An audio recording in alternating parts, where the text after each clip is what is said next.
더불어민주당과 정부가 코로나19 백신 접종과 치료제 보급 계획, 또 준비 상황에 대한 점검에 들어갔습니다.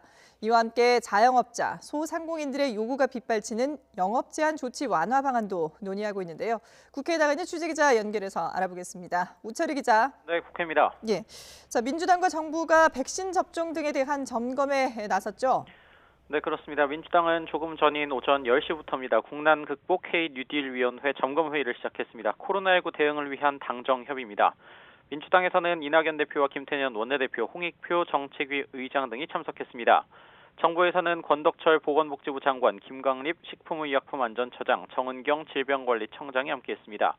무엇보다 백신 접종 계획과 준비, 공급 상황, 치료제 개발 상황 등이 논의되고 있습니다.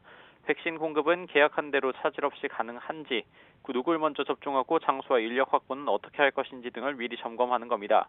또 국내 업체들이 개발하고 있는 치료제 효과를 확인하고 앞서 밝힌 무료 제공 방안을 포함해 어떤 방식으로 공급할지도 확인하고 있습니다.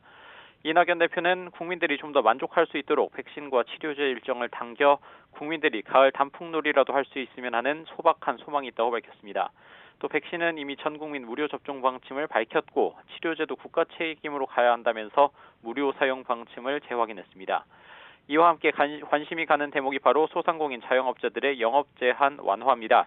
주먹구구식이라는 형평성 논란에 대해 민주당과 정부가 세부적인 의견 조율을 하고 일방적인 집합 금지를 면적당 허용 가능 인원 설정 등의 방향으로 전환하는 문제도 검토하고 있습니다. 또 코로나19 확진자 증가 추세가 정점은 지났다고 판단하고 있는 만큼 사회적 거리 두기 완화에 대해서도 논의를 진행하고 있습니다. 민주당과 정부는 이어 오후에도 한국판 뉴딜 관련 당정 협의를 엽니다. 코로나19 위기 극복과 경제 활성화를 위한 한국판 뉴딜의 추진 성과와 올해 계획을 점검할 예정입니다. 서울시장 보궐선거전도 짚어보죠. 지지율 1위를 달리고 있는 국민의당 안철수 대표에 대해서 여야 모두의 견제가 이어지고 있는데요. 안 대표도 적극적인 대응에 나섰죠. 네, 그렇습니다. 단일화 논의 대상인 국민의힘 또 과거 안철수계로 꼽히던 사람들의 집중 포화에 안철수 대표도 작심 발언으로 받아쳤습니다.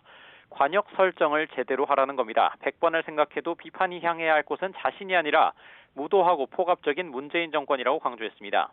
다만 단일화 논의에 관련해서는 더 양보하고 더 물러서라면 마다하지 않겠다면서도 피를 뽑고 눈물을 짜내서라도 반드시 단일화를 성사시켜 서울시장 선거를 이기고 정권 교체의 교두보를 놓겠다고 다짐했습니다.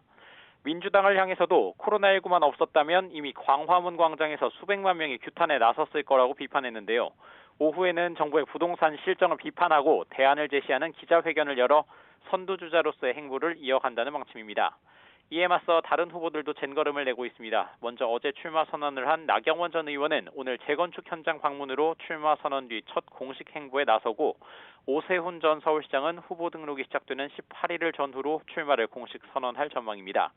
다만 민주당은 좀 걱정입니다. 박영선 중소벤처기업부 장관이 개각 이후 출마 선언을 할 것으로 보이는데 다른 유력 후보가 나오지 않아 경선 흥행에 우려를 갖고 있는 겁니다. 유일하게 출마 선언을 한 우상호 의원은 감염병 대응 관련 정책을 발표한 뒤 기자들과 만나 나 홀로 독주에 쓸쓸하고 외롭다는 말을 하기도 했습니다. 야권 후보들을 향해서는 정책과 공약 발표가 없어 서울시장이 되면 뭘 하겠다는 건지 의문이 크다고 지적하는 동시에 민주당 내부를 향해서도 경선 일정조차 발표하지 않고 있는 건 특정 후보의 등판 시점을 고려하는 것이냐고 불만 섞인 목소리를 냈습니다. 지금까지 국회에서 YTN 우철입니다.